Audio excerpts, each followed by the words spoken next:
एक जो मुख्यमंत्री जिस तरह से होने चाहिए, शासन प्रशासन में जो अपना एक पकड़ रखना चाहिए ना, एक सुशासन दिखाना चाहिए, उन्होंने एक नॉर्मल आदमी मरा, एक आदमी की हत्या हुई, और उन्होंने जिन लोगों ने हत्या की थी, माफिया का बेटा था, माफिया का पुत्र था, उसके बावजूद भी कुछ भी ना सोचते हुए ना डरते हुए उन्होंने इतना बड़ा कदम लिया कि माफिया के लड़के का भी इनकाउंटर कराने का काम किया। पहले की सरकार में आपकी सरकार में अंतर है अपराध को लेकर के। अपने अपने विवेक के ऊपर होता है कि अपने उत्तर प्रदेश को चलाना कैसे है, एक स्वच्छ शासन देना है, स्वच्छ प्रशासन देना है, कि आपको बस राजनीति करनी है। ये शादी एक ट्रैप था, और ट्रैप शादी ऐसी थी कि सांसद अतीक अहमद मेरी हत्या करवाना चाहते थे, मेरे पास प्रूफ है। देखिए, माननीय मुख्यमंत्री जी से मेरी मुलाकात सिर्फ नॉर्मली ऐसे ही थी जैसे एमएलए करते हैं, और बस जो मेरे क्षेत्र के काम हैं, जो बड़े बड़े काम थे और जो काम नहीं नॉर्मल हो सकते हैं, उन काम के लिए मैं मिलने गई थी। और सदन के बाद जब ख़त्म होता है तो मैं एक बार जाती हूँ और अपने क्षेत्र का जो भी काम रहता है वो देने का काम करती हूँ।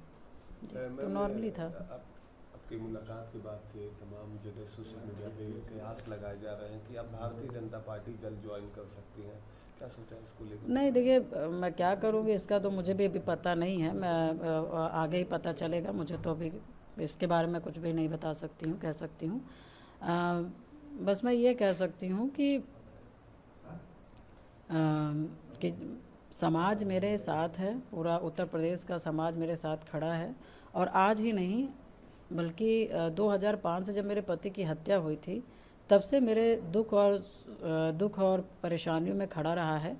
और अभी तो मैं उनके साथ ही हूँ, और उनके लिए ही काम करना है, अपनी जनता के लिए काम करना है, और अपने समाज के लोगों के लिए काम करना है, क्योंकि मैं अपने समाज के कई ऐसे संगठन हैं जिसमें मैं मुझे पद मिला हुआ है, तो उन्हीं के लिए मैं काम करती हूँ, आती हूँ, जाती हूँ। और उन्होंने मेरा संघर्ष बहुत साथ दिया है, तो इसलिए मैं उनके संघर्ष में भी खड़ी रहूँगी। मैं अपने विधानसभा में अपनी जो बात रखी उसके बाद ठीक बाद समाजवादी पार्टी ने आपको पार्टी से निष्कासित कर दिया, क्या वजह लगती है आपको? जो आपका वक्तव्य था वो वजह है या कुछ है?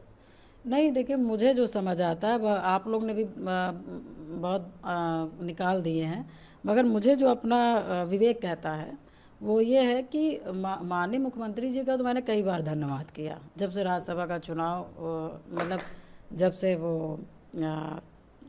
एक हत्या हुई थी, और उसके बाद जो उनका एक्शन था मुख्यमंत्री जी का, तो कहीं ना कहीं जो एक शासन प्रशासन को जो चलाने की क्षमता और जो एक होना चाहिए वो मुख्यमंत्री जी के अंदर दिखा, तो तब से मैंने थैंक्स बोला, धन्यवाद बोला। मगर सदन में तो जो मैंने ये बोला कि माफिया अतीक अहमद को मिट्टी में मिला दिया ना, उसकी सज़ा मुझे मिली, और उसके वजह से मुझे पार्टी से निकाला गया। मैं अतीक का नाम ना लेती तो शायद मुझे ना निकाला जाता, मगर वो मेरा दुश्मन है, उसने मेरी पूरी ज़िंदगी उजाड़ के रख दी। मैंने लोगों के लिए लड़ाई लड़ी, उत्तर प्रदेश की जनता की लड़ाई लड़ी जो उनसे पीड़ित थे, महिलाओं बेटियों के लड़ने का काम किया, मेरे साथ अत्याचार हुआ, मैंने लड़ने का काम किया, तो उसको तो मैं भूल पाऊँगी नहीं।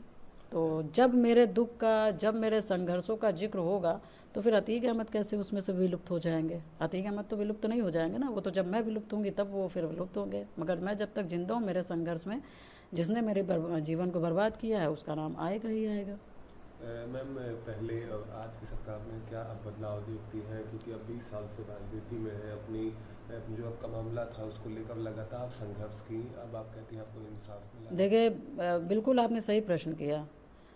पहले की सरकार में अब की सरकार में इतना अंतर है कि उत्तर प्रदेश में एक विधायक की हत्या होती है, और वो विधायक की हत्या होती है, और उसके बाद उस विधायक की डेड बॉडी नहीं मिलती है।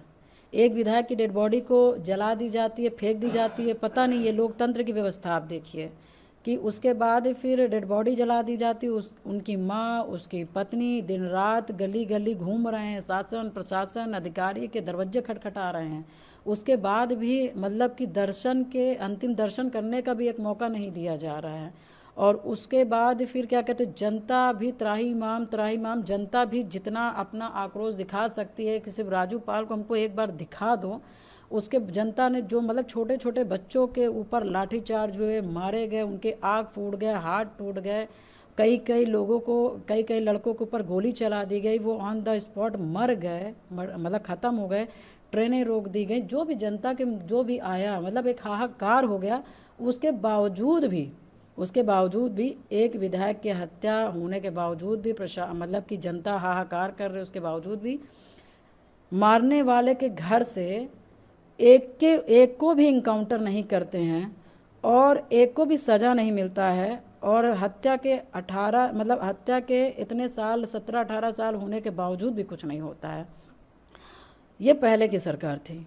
और आज की सरकार की मैं बात करूं तो एक नॉर्मल सा, एक कॉमन सा व्यक्ति मरा, उसकी हत्या होती है और हत्या होने के बाद फिर यही मुख्यमंत्री जी हैं जो उन्होंने एक जो मुख्यमंत्री जिस तरह से होने चाहिए, शासन प्रशासन में जो अपना एक पकड़ रखना चाहिए ना, एक सुशासन दिखाना चाहिए, उन्होंने एक नॉर्मल आदमी मरा, एक आदमी की हत्या हुई और उन्होंने जिन लोगों ने हत्या की थी, माफिया का बेटा था, माफिया का पुत्र था, उसके बावजूद भी कुछ भी ना सोचते हुए ना डरते हुए उन्होंने इतना बड़ा कदम लिया कि माफिया के लड़के का भी इनकाउंटर कराने का काम किया। तो ये परिवर्तन नहीं है, मैं मानती हूँ कि ये बहुत बड़ा परिवर्तन है। पहले की सरकारों में विधायक हत्या हो जाती थी तब एक्शन नहीं लिया जा सकता था। आज के डेट में एक नॉर्मल व्यक्ति की भी हत्या हो जाती है तो इनकाउंटर होता है, नहीं हो पाता है, नहीं पकड़ पाते तो हाफ इनकाउंटर होता है कि नहीं।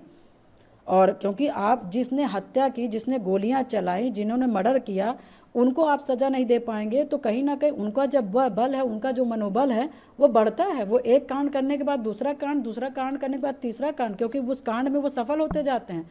और जैसे अपने अपने लोग अपने बिजनेस में सफल हो जाते हैं तो आदमी रुकता नहीं। इसी तरह से जो माफिया होते हैं, मर्डर करने के बाद इनको सजा नहीं मिलती है तो ये भी बढ़ते जाते हैं, ये भी अपने दुकान लगाते जाते हैं। तो मेरा अपना मानना है कि पहले की सरकार में आपकी सरकार में अंतर है अपराध को लेकर के। पहले की सरकारें थी, आप भी लगातार विधायक रही हैं, तो उनसे आपने अपनी पीड़ा नहीं बताई, क्या आपने कोई कार्रवाई की बात नहीं की क्योंकि आप विधायक थे? देखिए, सारी चीज़ें चलती रहीं, ऐसा नहीं कि सरकार को नहीं पता था या मुख्यमंत्री लोग को नहीं पता था या अधिकारी को नहीं पता था, या मैं कचहरी में मुकदमा लड़ी, मैं हाई कोर्ट में लड़ी, मैं सुप्रीम कोर्ट में लड़ी, मैं तीनों कोर्ट में मुकदमा लड़ी। और ये मान के आप चलिए कि कितना संघर्ष रहा होगा कि सुप्रीम कोर्ट तक का जाना। तो ऐसा नहीं, जानकारी सबको सब थी।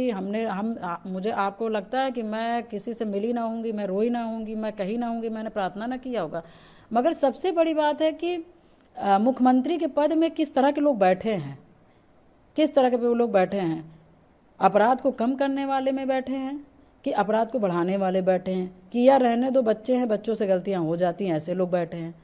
तो मैं बस यही कहना चाहूँगी कि ये अपने अपने विवेक के ऊपर होता है कि अपने उत्तर प्रदेश को चलाना कैसे है। एक स्वच्छ शासन देना है, स्वच्छ प्रशासन देना है कि आपको बस राजनीति करनी है। एक आखिरी सवाल मैम, इन दिनों सोशल मीडिया पर तमाम जगह पोस्ट देखने को मिल रहे हैं जिसमें आपकी शादी पे सवाल खड़ा किया जा रहा, कहा जा रहा है कि पूजा पाल जी की शादी वर्मा समाज में हुई है, उन्हें वर्मा समाज का माना जाए। नहीं, कैसे आप मान लेंगे? आपने देखा होगा कि मैं राजनीति अकेले कर रही हूँ। और देखिए, सबसे बड़ी बात है कि वर्मा मान लिया जाए, वर्मा जी के आदमी जिंदगी चलाए भी तो आगे। क्या एक घटना होने से क्या आदमी रुक जाएगा? या किसी के षड्यंत्र का आदमी शिकार हो जाए तो क्या आदमी, हम जैसे वो जिलाना चाह रहे हैं हम जी लेंगे? ऐसा तो नहीं होता है। फिलहाल देखिए, ये जो शादी की बात हो रही, मैंने जिन लोग शादी की बात कर रहे, क्योंकि विपक्ष के पास अब कोई मौका नहीं है, कोई भी मतलब कि क्या कहेंगे कि जैसे एक राजनीतिक करने की बार नहीं है, तो उनको बस ये लग रहा है कि एक महिला को डाउन करना है तो आप बस उनके चरित्र पे बात कर लो। हम इनके चरित्र पे बात करने लगेंगे तो पता नहीं कितने लोगों के क्या खुल जाएंगे, पता ही नहीं चलेगा। मगर कोई शादी है, कोई अपराध नहीं है। मगर मैं इसलिए कहना चाहूँगी कि मैं पूजा पाल थी, हूँ और मरते दम तक रहूँगी, क्योंकि ये शादी एक ट्रैप था। और ट्रैप शादी ऐसी थी कि सांसद अतीक अहमद मेरी हत्या करवाना चाहते थे, मेरे पास प्रूफ है। मगर जब हत्या नहीं करवा पाए तो उनको लगा उसी में, क्योंकि मेरे परिवार के कुछ लोग हैं जो अतीक की चाटुकारिता शुरू से करते थे, और वो जब मैंने राजूपाल जी की जब मैंने सीबीआई जांच करवाई और जब आर्डर हुआ तो उनको लगा कि अब मैं इनके साथ जुड़ करके मैं भी हाईलाइट हो जाऊं और मैं भी राजनीति में आ सकता हूं। तो उन्होंने समाज को घेर करके वो हमसे मुलाकात किए और हमसे मिले भी। और जब मुलाकात हुई, जब मिले, तो उसके बाद फिर अतीक और इनके प्लानिंग थी कि पूजा पाल को, क्योंकि राजू पाल जी की हत्या करके पूरे पाल में हाहाकार हो गया।